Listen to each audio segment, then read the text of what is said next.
கிறிஸ்துவுக்குள் பிரியமானவர்களே, மீண்டும் இந்த யூடியூப் சேனல் வழியாக சந்திப்பதிலே உங்களை நான் மிகுந்த மகிழ்ச்சி அடைகிறேன். கர்த்தர் உங்களை ஒவ்வொருவரையும் ஆசீர்வதிப்பாராக. பொதுவாக ஆண்டவராகிய இயேசு கிறிஸ்து சிலுவையிலே முடிந்த 7 வார்த்தைகளை நாம் பெரிய வெள்ளி அன்று தியானிக்கிறோம். எல்லாருக்கும் தெரிந்த 7 வார்த்தைகள். ஆண்டவராகிய இயேசு கிறிஸ்து சிலுவையிலே முடிந்த அந்த 7 பொன்மொழிகளை நாம் ஒருபோதும் மறக்கக்கூடாது, மறக்க முடியாத வார்த்தைகள் அவை. அதைப்போல ஆண்டவராகிய இயேசு கிறிஸ்து உயிர் தெழுந்த பிறகு அநேக வார்த்தைகளை அவர் பேசினார். ஏறக்குறைய 40 நாள் அவர் பலருக்கு தரிசனம் கொடுத்தார் என்று வேதவசனம் சொல்லுகிறது.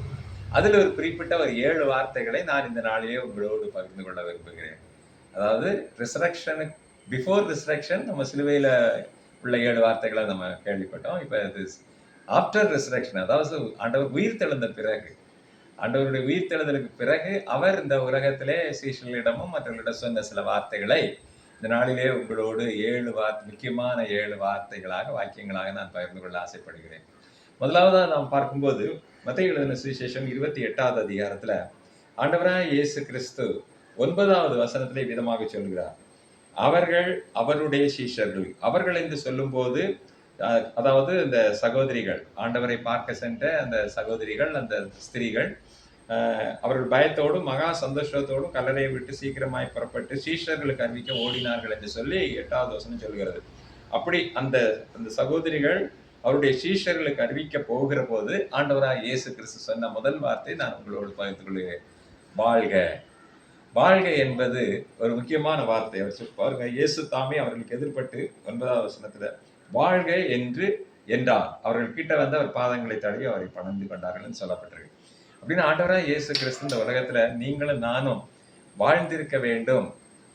அது ஒரு ஆசீர்வாதமான ஒரு வார்த்தையாக ஆண்டவர் சொல்லுகிறார். இந்த வாழ்கைங்கிற வார்த்தையை பார்க்கும்போது அது ஒரு கிரீட்டிங் வேர்ட், எல்லாரையும் ஒரு ஒரு வாழ்த்துகின்ற ஒரு ஆசீர்வாதமான ஒரு வார்த்தை என்று நம்ம அறிந்து கொள்ள முடியும்.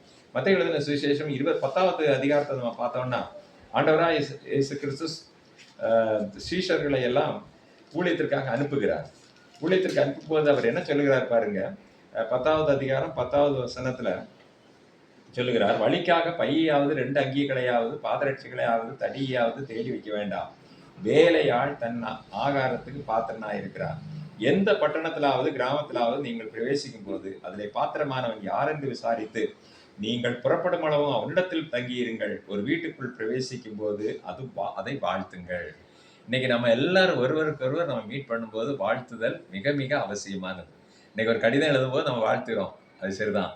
நிறைய பேரை பார்க்கும்போது ஹலோ எப்படி இருக்கீங்க, சந்தோஷமா இருக்கீங்களா, நல்லா இருக்கீங்களா அப்படின்னு எல்லாம் சொல்லி நமக்கு விசாரிக்கிறோம். அதே நேரத்துல நம்ம பார்க்கிறவங்களை வாழ்த்தவும் வேண்டும் என்று ஆண்டவர் குறிப்பிடுகிறார். அந்த வீடு பாத்திரமா இருந்தால் நீங்கள் கூறின அந்த சமாதான வாழ்த்துதல் அவங்க மேல இருக்கும். அபாத்திரமா இருந்தா அந்த வாழ்த்துதல் சொல்லப்படுகிற அந்த சமாதானம் திருப்பி வந்துடும் ஆண்டவர் சொல்றார். அப்ப ஆண்டவர் வாழ்த்துதலை விரும்புகிறார். நானும் நீங்களும் மற்றவர்களை வாழ்த்துவதை நம்ம ஒருபோதும் விட்டுவிடக்கூடாது. கணவன் மனைவியா இருந்தாலும் சரி, மனைவி கணவனை வாழ்த்த வேண்டும், கணவன் மனைவியை வாழ்த்த வேண்டும், பிள்ளைகள் பெற்றோரை வாழ்த்த வேண்டும், பெற்றோர் பிள்ளைகளை வாழ்த்த வேண்டும். ஒருவருக்கொருவர் நம் அக்கம் பக்கத்தில் நாம் ஒருவருக்கொருவர் வாழ்த்து செய்திகளை பகிர்ந்து கொள்ள வேண்டும். அது ஆண்டவராய் இயேசு கிறிஸ்து விரும்புகிற ஒரு காரியம். அது ஒருவருக்கொருவர் நாம் பகிர்ந்து கொள்ள வேண்டிய ஒரு காரியம்.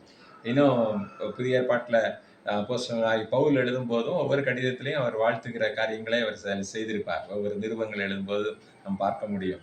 ஒரு சில குறிப்பிட்ட அதிகாரங்களை பார்க்கும்போது இவரை வாழ்த்துங்கள், அவரை வாழ்த்துங்கள், அவரை வாழ்த்துங்கள் ஒரு பட்டியலிட்டே சொல்லப்பட்டிருக்கிறதை நாம பார்க்க முடியும். பிரியமானவர்களை, வாழ்க என்று சொல்லி ஆண்டவர் சொன்ன அந்த ஒரு வார்த்தை மிக முக்கியமான ஒரு வார்த்தை. இந்த நாட்களிலே கசப்போடு உள்ள உணர்வோடு நாம் வாழ்த்தக்கூடாது. ஆண்டவராய் இயேசு கிறிஸ்துவை சிலுவையிலே அடிக்கிறதற்கு முன்பாக அந்த போர் சேவர்கள் எல்லாம் தூஷண வார்த்தைகளை சொல்லி வாழ்த்தினார்கள். அப்படிப்பட்ட வாழ்த்துதலாக நானும் நீங்களும் செயல்படுத்தப்படக்கூடாது. நம்முடைய வாழ்த்துதல் உண்மையாகவே மனதிலிருந்து வரக்கூடிய ஒரு உள்ளான வாழ்த்துதலாய் காணப்பட வேண்டியது அவசியம். சரி, 2வது வார்த்தை வேகமாக பார்ப்போம். 2வது வார்த்தை பாருங்கள், அதே மத்தேயு 28வது அதிகாரத்திலே அது சொல்லப்பட்டிருக்கிறது. ரொம்ப ஒரு அழகான வார்த்தை தான். மத்தேயு 28வது அதிகாரத்தில் சொல்லப்பட்டிருக்கிறது. என்ன சொல்லப்பட்டிருக்கு பாருங்க, பயப்படாதிருங்கள். 10வது வசனத்துல மத்தேயு 28:10 பயப்படாதிருங்கள் என்று ஆண்டவர் சொல்றார். இன்னைக்கு இந்த உலகத்துல வாழ்கிற எல்லாரும் நம்ம ஏதாவது ஒரு காரியத்துல பயந்துட்டு இருக்கிறோம். ஒன்னா நம்முடைய வாழ்க்கையில வரக்கூடிய நோயினால ஒரு பயம் இருக்கலாம், அல்ல கடன் பிரச்சனையினால பயம் இருக்கலாம், அல்லது நம்ம ஃபெயில் ஆகிடுமா, அல்லது இந்த வேலை கிடைக்குமா, அந்த கிடைக்காத நம்முடைய வாழ்க்கையில் நம்ம சக்சீடாக இருக்க முடியுமா, இப்படி ஏதாவது ஒரு வகையில் பயம் நம்மை ஆட்கொண்டு கொண்டிருக்கிறது. இது காரணம் பிசாசானவன். பிசாசானவன் நமக்கு பயத்தை கொண்டு வருவார். ஆனால் ஆண்டவர் நம்முடைய பயத்தை அவர் மாற்றுகிறார். பயத்தை பற்றி ஒரு சின்ன ஒரு வசனத்தோடைய நிறைய வசனங்கள் இருக்கு. ஆண்டவர் பயப்படாதவர்கள் சொல்லி என்னை எங்களை உற்சாகப்படுத்துகிறார். காரணம், பைபிள்ல வசனம் சொல்லுது, பூரண அன்பு பயத்தை புறம்பே தள்ளும். அது எங்கே இருக்கு அந்த வசனம் நீங்க பாத்தீங்கன்னா 1 பேதுருவுல வரும். 1 பேதுருவுல அந்த வசனம் இருக்கிறத நான் பார்த்துக்கிறேன். பூரண அன்பு பயத்தை புறம்பே தள்ளும் என்று சொல்லி சொல்லப்பட்டிருக்கிறது.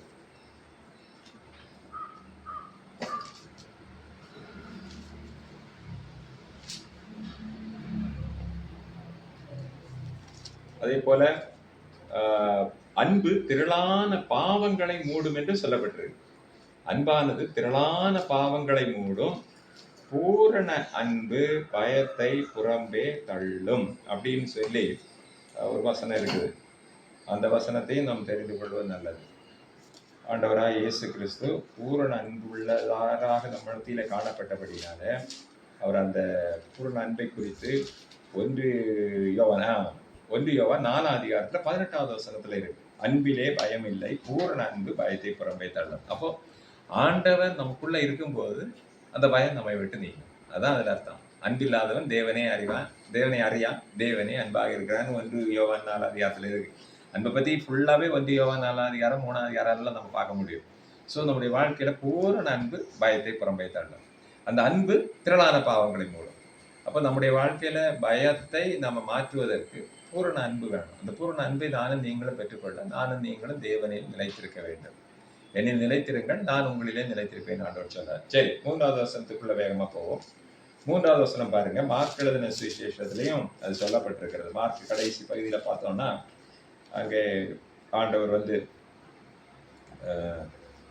என்ன சொல்லுவார் பாருங்க. 15வது வசனத்துல சொல்லியிருக்கு, சுவிசேஷத்தை பிரசையுங்கள். மார்க் 16ஆம் அதிகாரம் 15வது வசனம். வரிசையா போறேன், முக்கியமான வசனமாட்டு தான் போகல. அதாவது காஸ்பெல்னுடைய அடிப்படையில் மத்தேயுல சொன்னது என்ன, மார்க்ல சொன்னது என்னன்னு சொல்லப்பட்டிருக்கிறது. அதுல 15வது வசனத்துக்கு பார்த்தா சுவிசேஷத்தை சர்வ சிருஷ்டிக்கும் சுவிசேஷத்தை பிரசையுங்க அப்படின்னு சொல்லியிருக்கு. இது இன்னைக்கு என் மேலும் உங்கள் மேலும் வைத்த கடமை. அப்போ நம்ம ஆண்டவருடைய வார்த்தைகளை நம்முடைய கிரியையினாலும் நம்முடைய செயல்பாட்டினாலும் நம்ம மற்றவங்களுக்கு நம்ம அதை சொல்லி அவங்களையும் ஆண்டவருக்குள்ள வழி நடத்தணும். இப்போ சுவிசேஷம் இந்த நாட்களில் பிரசங்கிக்கப்பட வேண்டியது அவசியம். பெரியோரோ சிறியோரோ அது ஆண்டவர் எனக்கு உங்களும் கொடுத்த ஒரு கடமை என்பதை நாம் மறந்து போகக்கூடாது. இப்போ சுவிசேஷம் பிரசங்கிக்கிறதற்கு நாம் ஆயத்தமாக இருக்கணும்னா பைபிள் வசனத்தின்படி நானும் நீங்களும் அவர்களை அன்பு கூற வேண்டும். அதுதான் பாருங்க, யோவான் எழுதின சுவிசேஷத்தில் கடைசி அதிகாரத்தில் ஆண்டவர் பேதுருக்கிட்ட சொல்றாரு, நீ என்னை நேசிக்கிறாயா, என் மேல பிரியமா இருக்கிறாயா, என்னை சிநேகிக்கிறாயான்னு சொல்லும்போது சொல்றாரு, என் ஆடுகளை மேய்ப்பாயாக, என் ஆட்டுக்குட்டிகளை மேய்ப்பாயாக, என் ஆடுகளை மேய்ப்பாயாகன்னு சொல்றாரு. அப்போ ஆண்டவர்ல ஒருவர் பூரண அன்புல இருக்கும்போது நிச்சயமாகவே அவர் சுவிசேஷத்தை பிரசங்கிக்க முடியும், அடக்கிக் கொள்ள முடியாது. அந்த சுவிசேஷம் பிரசங்கிக்கப்படுவதற்கு நானும் நீங்களும் ஒப்பு கொடுக்க வேண்டும் என்பதை ஆண்டவர் நம்மகிடத்துல எதிர்பார்க்கிறார். சரியா? இப்போ ஆண்டவர் ஒப்பு கொடுக்கறதுக்கு நானும் நீங்களும் சுவிசேஷத்தை பிரசங்கிக்க, என்னால் பிரசங்கிக்க முடியாது, எனக்கு அப்படிப்பட்ட தாளந்து இல்லையே, திறமை இல்லைன்னு நம்ம நினைக்கலாம். அப்படி இருக்கிற நம்ம என்ன செய்யலாம், பிரசங்கிக்கிறவர்களை உற்சாகப்படுத்தலாம், பிரசங்கம் பண்றவங்களுக்கு அவர்களுடைய தேவைகளை சந்திக்கலாம், அவங்களுக்காக ஜெபிக்கலாம். இப்படி பல கோணங்கள்ல சுவிசேஷம் பிரசங்கிக்கப்படுவதற்கு உங்களால் ஆன உதவிகளை நீங்க செய்ய முடியும். சரி, இனி லூக்கா எழுதின சுவிசேஷத்துக்கு வருவோம். அடுத்து 4வது ஆண்டவர் சொன்ன ஒரு முக்கியமான குறிப்பை பார்ப்போம். இது நம்ம எல்லாருக்கும் தெரிஞ்ச குறிப்பு தான். அங்க சொல்லியிருக்கு, என்ன சொல்லி பாருங்க. லூக்கா எழுதின சுவிசேஷத்துல கடைசி அதிகாரத்திற்கு வருவோம். 24வது அதிகாரத்துல பாருங்க, 36வது வசனத்துல என்ன சொல்லியிருக்கு, உங்கள் இயேசு தாமே, இவைகளை குறித்து அவர்கள் பேசிக் கொண்டிருக்கையில் இயேசு தாமே அவர்கள் நடுவில் நின்று உங்களுக்கு சமாதானம் என்று சொன்னார். இப்போ முதலாவது நான் சொன்னேன் வாழ்கன்னு சொன்னாரு, 2வது பயப்படாதீர்கள்னு சொன்னாரு, 3வது சுவிசேஷத்தை பிரசங்கன்னு சொல்லியிருக்கிறாரு, 4வதாக பார்க்கும்போது இதையும் சொல்லியிருக்கிறார், உங்களுக்கு சமாதானம்னு சொல்லியிருக்கிறார். அப்போ சமாதானத்தை இந்த உலகத்தில் தரக்கூடிய ஒரே ஒருவர் அவர் ஆண்டவராக இயேசு கிறிஸ்து மட்டும்தான். இன்னைக்கு உலகத்துல சமாதானத்தை தேடி ஜனங்களை எங்கேயுமா போயிட்டு இருக்கிறாங்க. வீட்டுல சமாதானம் இல்லை, வெளியிலேயும் சமாதானம் இல்லை, அங்கேயும் இங்கேயுமா போய் எங்கேயாவது சமாதானம் எனக்கு கிடைக்குமா அப்படின்னு நாடி தேடி ஓடிட்டே இருக்கிறாங்க. ஆனால் உண்மையான சமாதானம் யார் தர முடியும்? ஆண்டவராகிய இயேசு கிறிஸ்து. அவர் உயிர் தெழுந்த பிறகு அந்த சீஷர்களை காட்சி கொடுத்து உங்களுக்கு சமாதானம்னு சொல்லி அவங்களுடைய பயத்தை போக்கி அவங்களை உற்சாகப்படுத்துகிறாங்க. இன்னைக்கு அந்த சமாதானம் தான் இன்னைக்கு இந்த உலகத்துக்கு தேவை. ஆனால் இந்த உலகத்தில் இன்னைக்கு அந்த சமாதானத்தை நம்ம பார்க்க முடியல. சமாதானம் பண்ணுகிறவர்கள் பாக்கியவான்கள், அவர்கள் தேவனுடைய புத்திரர்கள் என்று சொல்லி வேதத்தில் ஆண்டவராக இயேசு கிறிஸ்து மறைப்பிரசங்கத்தில் சொல்லியிருக்கிறாங்க. இப்படி சமாதானத்தை பற்றி நம்ம ஏராளமாக சொல்லிகிட்டே போயிடலாம். அந்த சமாதானமாக நம்ம வாழ்க்கையில் நம்ம ஜீவிய ஓட்டத்தை நிறைவேற்ற வேண்டும் என்று சொல்லி ஆண்டவர் விரும்புகிறார். சரி, இனி அடுத்த குறிப்புக்குள்ளே போவோம். 24வது அதிகாரத்திலேயே அடுத்து அவர் சொல்லியிருக்கிறார் பாருங்க, என்ன சொல்லியிருக்கிறாரு? நீங்கள் இவைகளுக்கு சாட்சிகளாய் இருக்கிறீர்கள். அப்போ அடுத்த குறிப்பு சாட்சிகளாய் இருக்கிறீர்கள். முதலாவது மறுபடியும் ஞாபகப்படுத்திக்கோ, வாழ்க. 2வது பயப்படாதிருங்கள். 3வது சுவிசேஷத்தை பிரசங்க. 4வது சமாதானம். இப்போ 5வது அவர் சொல்றாரு, என்ன சொல்றாரு? நீங்க சாட்சிகளா இருக்கணும். அப்போ நம்முடைய வாழ்க்கையில நம்ம சாட்சிகளா இருக்கணும். பேச்சிலையும் சரி, செயல்லையும் சரி, எல்லா காரியங்களையும் நடை உடை பாவனைகள்னு சொல்லலாம். எல்லாவற்றிலும் நம்ம ஆண்டவர் விரும்புகிற முறையில காணப்படுவது சாட்சி. நம்ம பார்க்குறவங்க இவன் உண்மையிலேயே கிறிஸ்துவை உடையவன், கிறிஸ்துவை உடையவள்னு சொல்லணும். பாருங்க, அந்தியோகியாவில் பர்னபா போய் பிரசங்கம் செய்த போது அங்கே அந்தியோகியா முதலாக கிறிஸ்துவை ஏற்றுக்கொண்டவங்க கிறிஸ்தவர்கள் தான் பெயர் சொல்லப்பட்டது. ஏன்னா அவங்களுடைய அந்த சாட்சியின் அனுபவம். ஸோ சாட்சி மிக முக்கியம். அப்போஸ்தலர் நடவடிக்கைகள் 1ஆம் அதிகாரத்தில் 8ஆம் வசனமும் அதுதான் சொல்லியிருக்கு, நீங்கள் பூமி எங்கும் சாட்சிகளாக இருப்பீர்கள். அப்போ அந்த சாட்சியாய் வாழ ஆண்டவர் என்னையும் உங்களையும் அழைக்கிறார். சரி, நீ கடைசி 2 குறிப்புகளுக்குள்ள போவோம். யோவான் கடைசி திருப்பிக் கொள்வோம். யோவான் இடத்தில் பார்க்கும்போது அங்கே அந்த குறிப்புகள் அங்கு சொல்லப்பட்டிருக்கிறது. என்ன பாருங்க, அங்கே யோவான் 20ஆம் அதிகாரத்தில் 27ஆம் வசனத்தில் அவ்விசுவாசியாயிராமல் விசுவாசியாயிரு அப்படின்னு ஆண்டவர் சொல்றார். அப்போ ஆண்டவர் சிலுவையில் இருந்து உயிர்த்தெழுந்த பிறகு அவர் சொன்ன முக்கியமான ஒரு வசனம் விசுவாசியாயிரு. அதான் நம்ம ஏற்கனவே பார்த்துருக்குறோம். விசுவாசத்தை கடைசி நாளில் பார்க்க முடியுமா? அப்போ விசுவாசத்தை இந்த உலகத்தில் நானும் நீங்களும் கடைசி வரை விடாமல் இருக்கணும். அதனால தான் அப்போஸ்தலன் பவுல் சொல்றார், நல்ல போராட்டத்தை போராடினேன், ஓட்டத்தை முடித்தேன், விசுவாசத்தை காத்துக்கொண்டேன். விசுவாசத்தை காத்துக்கொண்டதுனால இது முதல் எனக்கு நீதியின் கிரீடம் வைக்கப்பட்டிருக்கிற ஒரு நம்பிக்கை அவருக்கு இருக்கு. அப்போ அதே மாதிரி பைபிளில் சொல்லியிருக்கு, 1 கொரிந்தியர் 16வது அதிகாரம் 13வது அதிகாரம் நினைக்கிறேன். அங்கே அன்பை பற்றி ஃபுல்லாக சொல்லும்போது என்ன சொல்லியிருப்பாருங்க, அதில் விசுவாசம், நம்பிக்கை, அன்பு. இதில் விசுவாசத்தை விட முதல் பிரியாரிட்டி கொடுக்கறது அன்பு தான். ஆனால் அந்த அன்பு நமக்குள்ள இருந்துட்டுன்னா அங்கே என்ன நடக்குதுன்னு பார்க்கும்போது அந்த விசுவாசம் நமக்கு வந்துடுது. அதுதான் நம்ம அங்கே காண முடியும். 1 கொரிந்தியர் 13வது அதிகாரத்தில் இருக்கு, விசுவாசம், நம்பிக்கை, அன்பு. இம்மூன்று நிலைத்திருக்கிறது. இவர்களிலே அன்பே பெரியது. அன்பே பெரியதுன்னு சொன்னாலும் அந்த விசுவாசமும் அதில் உள்ள அடங்கி இருக்கிறது என்பது நம்ம மறந்து போகக்கூடாது. அப்போ நம்முடைய வாழ்க்கையில விசுவாசம் உள்ளவர்களாக இந்த உலகத்தில் வாழ்ந்து ஜீவி ஓட்டத்தை முடிக்க ஆண்டவர் விரும்புகிறார். சரி, கடைசி குறிப்பை பார்ப்போம். கடைசி குறிப்பு ஆண்டவர் என்ன சொல்லியிருக்கிறார்னா, நான் உங்க கூட இருக்கிறேன்னு ஆண்டவர் சொல்லியிருக்கிறார். இது ஒரு முக்கியமான ஒரு வசனம். நீங்க ஒரு பயப்பட வேண்டிய அவசியமே இல்லை, நீங்க போங்க, நான் உங்க கூட இருக்கிறேன் அப்படின்னு சொல்லி கடைசியை பாடுறாரு. அது மத்தேயுல இருக்குது. பாருங்க என்ன சொல்றாரு பாருங்க ஆண்டவர் 20வது வசனத்துல. கடைசி வசனம் தான் மத்தேயு 28வது அதிகாரம் கடைசி வசனம். அதான் 7வது குறிப்பா நான் சொல்றேன், நான் உங்களுடனே கூட இருக்கிறேன். அதுக்கு முன்னால சொல்லியிருப்பாரு, உபதேசம் பண்ணுங்க. அதான் சுவிசேஷ பிரசங்கில நம்ம பார்த்தோம். இங்கே உங்களுடனே இருக்கிறேன் அப்படின்னு சொல்றாரு. அப்ப ஆண்டவராக இயேசு கிறிஸ்து எந்த சூழ்நிலையிலும் என்னையும் உங்களையும் விட்டு மாறாமல் நம்மோடு இருக்கிறவராக இருக்கிறார். அப்போ அந்த ஆண்டவர் நம்ம கிட்ட சொல்லி இருக்கக்கூடிய இந்த 7 குறிப்புகளும் சிலுவைக்கு பிறகு அவர் சொன்ன குறிப்புகள் ரொம்ப முக்கியமானது. நிறைய காரியங்கள் பேசியிருக்கிறார் சீசர்கிட்ட.